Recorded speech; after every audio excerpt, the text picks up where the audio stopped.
The first sound wasn't the explosion. It was the unnatural silence of the forest surrounding the coal estate. Saad Adebayo didn't need to see the Black Radius hit squad to know they were there. She felt them in the way the air in the kitchen suddenly turned cold. A familiar, jagged dread she hadn't felt since her father's house in Lagos was surrounded by the same shadows. In the high-security monitors she'd been dusting just moments ago, an imperceptible blind spot flickered. A gardener missing from his post, a delivery truck idling 2 seconds too long. Saad had exactly 60 seconds to act before her world turned into a war zone. But Saad didn't scream. She didn't freeze. While the elite security team scrambled, caught completely off guard by the military precision of the breach, Saad was already moving on pure, ancestral instinct. "Stay down, Jaden," she whispered, her voice a calm anchor in the rising smoke. She didn't look like a protector in her starched black and white uniform, but as she wrapped her arms around the 5-year-old heir to the coal empire, her identity shifted. For 8 months, she had been the invisible help, a woman cleaning floors and fading into the wallpaper while sending every cent home to her sister. The 60 seconds of silence ended with a roar that shook the foundations of the coal estate. Outside, the primary security gates didn't just open. They were vaporized by a thermal charge, the sound of the blast reaching Sada's ears just as she reached Jaden in the sun-drenched playroom. The boy was sitting on the floor with his toy trains, his large, curious eyes looking up at her just as the first shockwave rattled the glass in its frames. Saad didn't wait for the secondary alarms to trigger.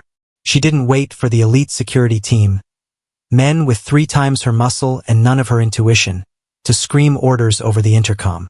She moved on pure, sharpened instinct, her body low to the ground, her hands steady as she scooped Jaden into her arms. She could hear the Black Radius hit squad moving with terrifying military precision. It wasn't the chaotic shouting of common thieves. It was the rhythmic, muffled thud of tactical boots on gravel, and the synchronized hiss of smoke grenades being deployed across the marble terrace. They were neutralizing the perimeter in a sequence she recognized from a different life. A life where men in masks were the only thing she saw in her nightmares.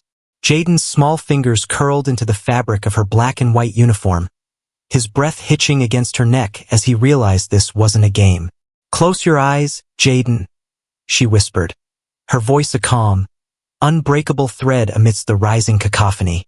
"Hold on to me and don't let go, no matter what happens." She had counted to 45 when the world turned into a kaleidoscope of glass and fire.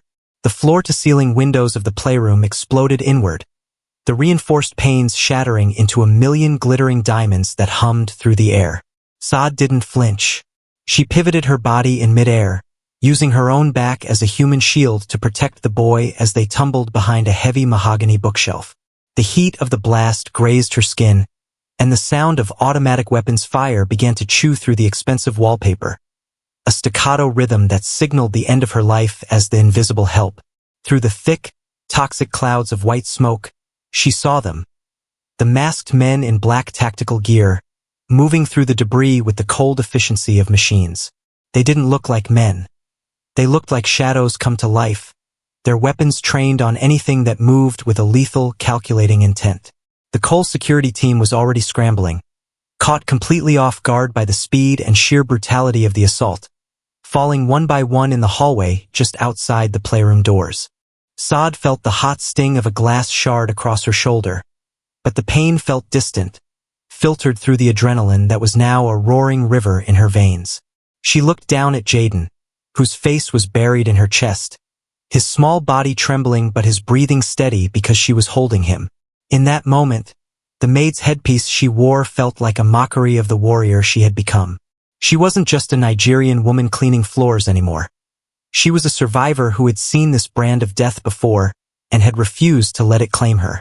The lead attacker stepped over the threshold, the red laser of his rifle sweeping across the room like the eye of a predator searching for its prey. He didn't see her yet.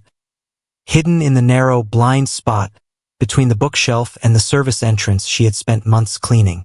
He expected panic. He expected a screaming child and a helpless servant. He didn't expect the invisible woman who knew every inch of this mansion better than the architect who built it. As the mercenary's shadow stretched across the floor toward them, Sada's grip on Jaden tightened. She didn't have a weapon and she didn't have a team, but she had the 60 seconds of foresight that the professionals had ignored. The breach was complete. The war had begun. And as the hit squad moved deeper into the house, Saad realized that survival was no longer about hiding. It was about outsmarting the monsters at her door. The predator's shadow lingered on the floor, a dark stain against the polished mahogany, but Saad was already a ghost.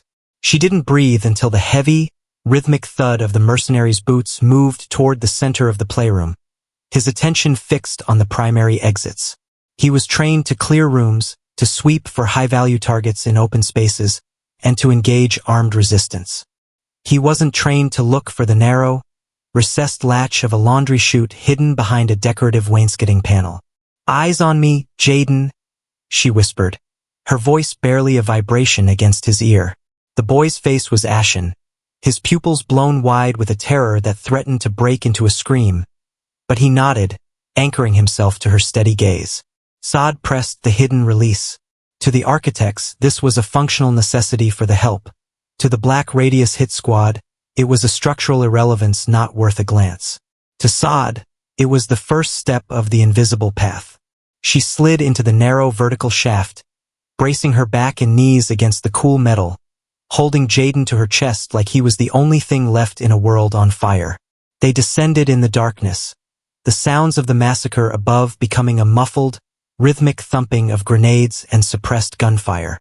The air here smelled of detergent and dust, a domestic scent that felt absurdly normal compared to the iron tang of blood beginning to seep through the vents above. When they hit the basement level, Saad didn't head for the garage where the armored sedans sat like sitting ducks. She knew the hit squad would have those exits zeroed in. Instead, she pushed into the service tunnels, a labyrinth of low-ceilinged corridors housing the estate's massive HVAC systems and backup generators. These were the veins of the house, the blind spots she had noticed months ago while performing the invisible labor no one ever thanked her for. The heat in the tunnel was oppressive, the hum of the machinery vibrating through her bones. Jaden whimpered as a rat scurried across a steam pipe, but Sada's hand was an instant, firm comfort over his mouth. "We are the shadows now, Jaden," she murmured, her eyes darting toward the overhead grates. Through the narrow slits of a kitchen vent, she saw the tactical boots of two more attackers. They were moving with military precision, their weapons trained on the main kitchen island. They were looking for a frantic woman and a crying child. They weren't looking at the floor level, where the help spent their days scrubbing tiles.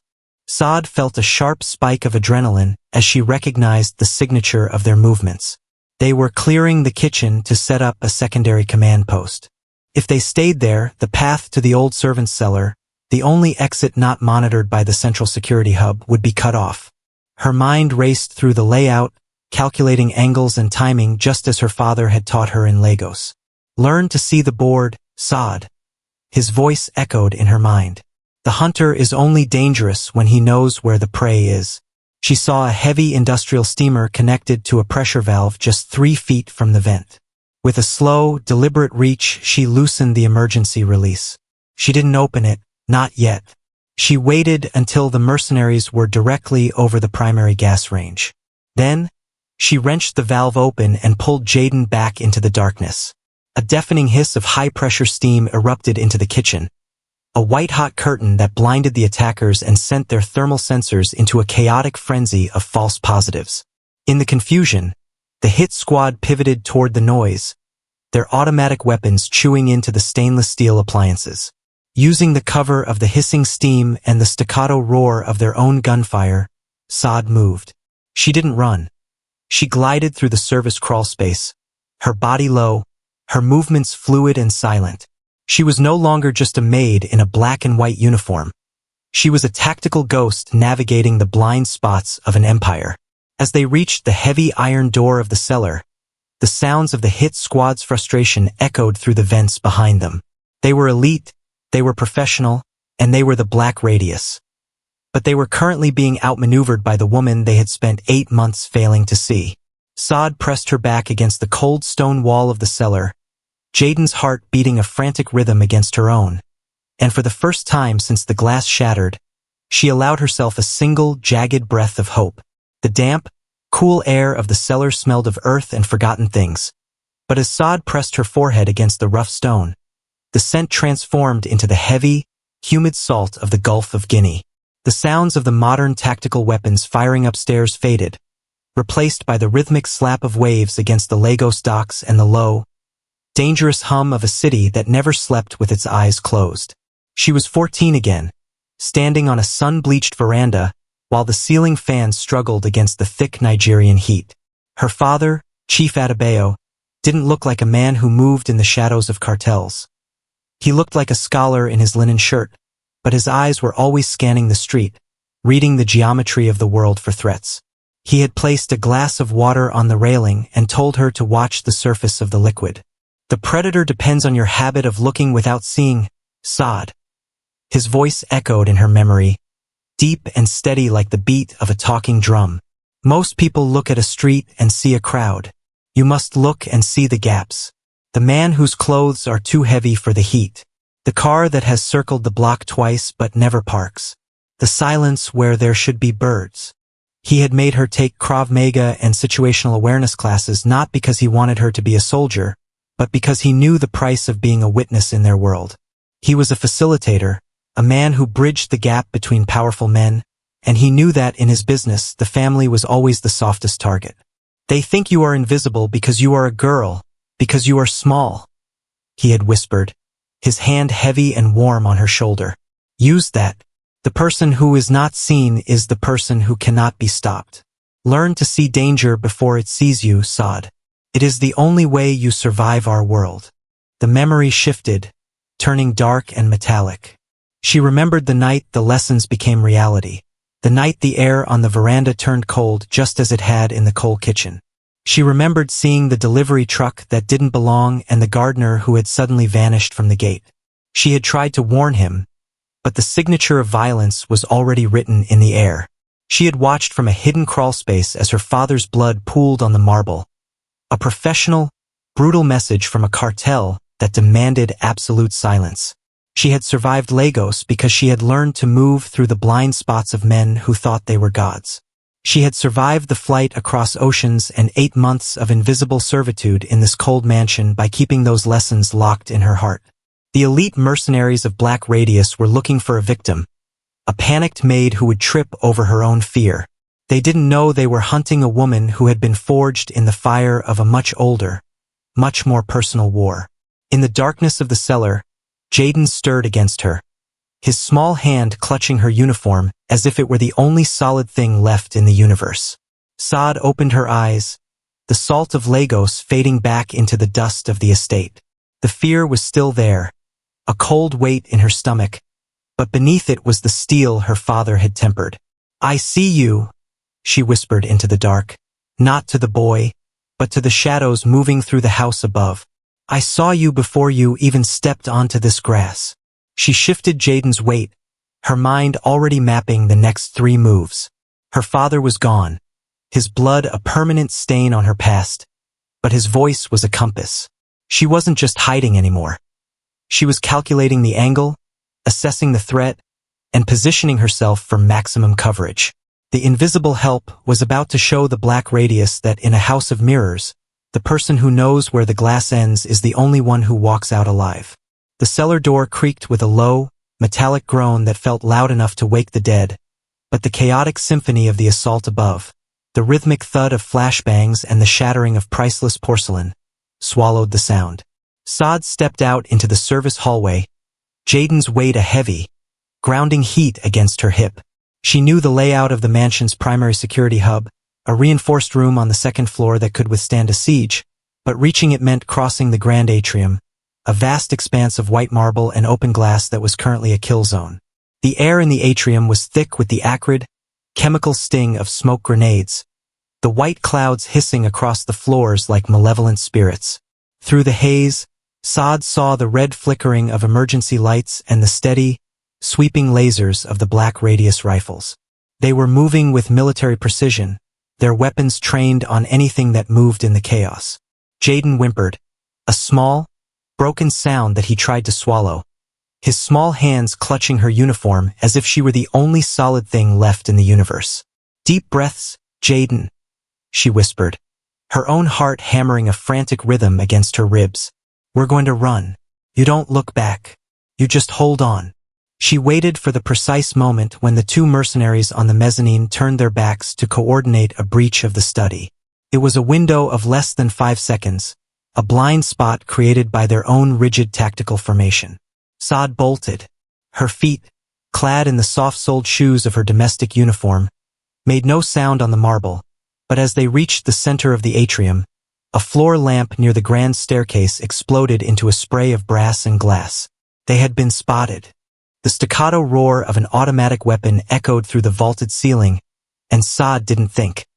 She reacted on pure instinct, a survival mechanism forged in the fires of Lagos. She pivoted mid-stride, twisting her torso so that her own back and shoulder blades were between Jaden and the mezzanine. She felt the sudden, scorching heat of a bullet grazing her upper arm, a white-hot pain that sent her vision into a temporary kaleidoscope of darkness. But she didn't slow down. She wasn't just a maid anymore. She was a human shield, a strategic barrier positioned for maximum coverage of the boy's small body. Another round whistled past her ear, shattering a glass vase behind her into deadly diamonds that glittered in the afternoon sunlight. She could feel the warm rivulets of blood beginning to soak through the fabric of her uniform, but the pain was distant, replaced by a strange, floating sensation of absolute focus. "Almost there," she grunted, her breath coming in ragged gasps as they reached the heavy, reinforced doors of the safe room.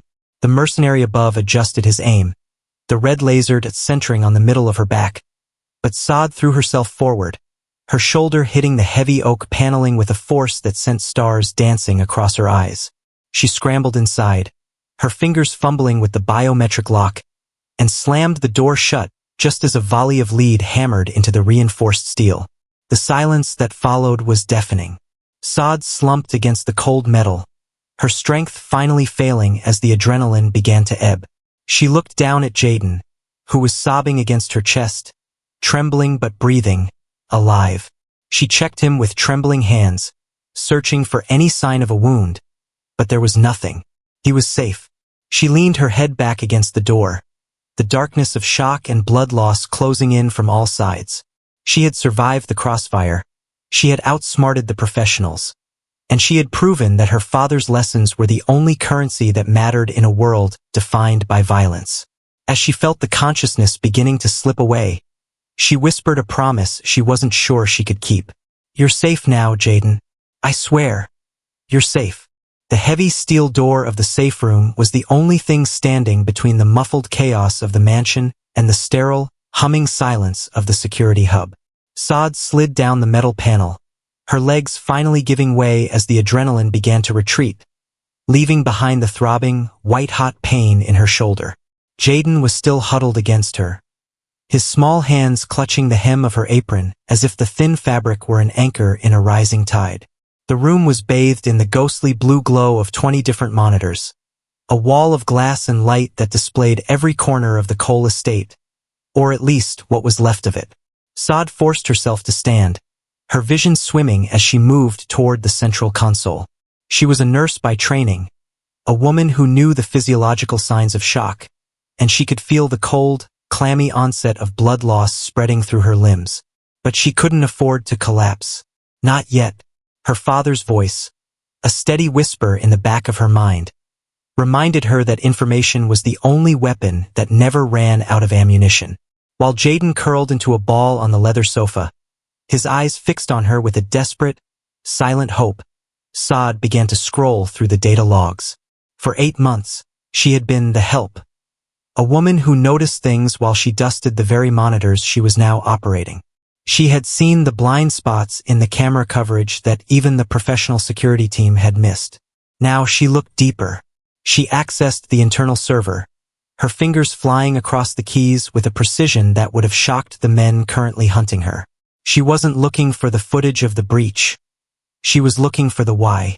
She found a hidden directory in the backup cloud, one that had been accessed just 2 hours before the delivery truck parked across the street.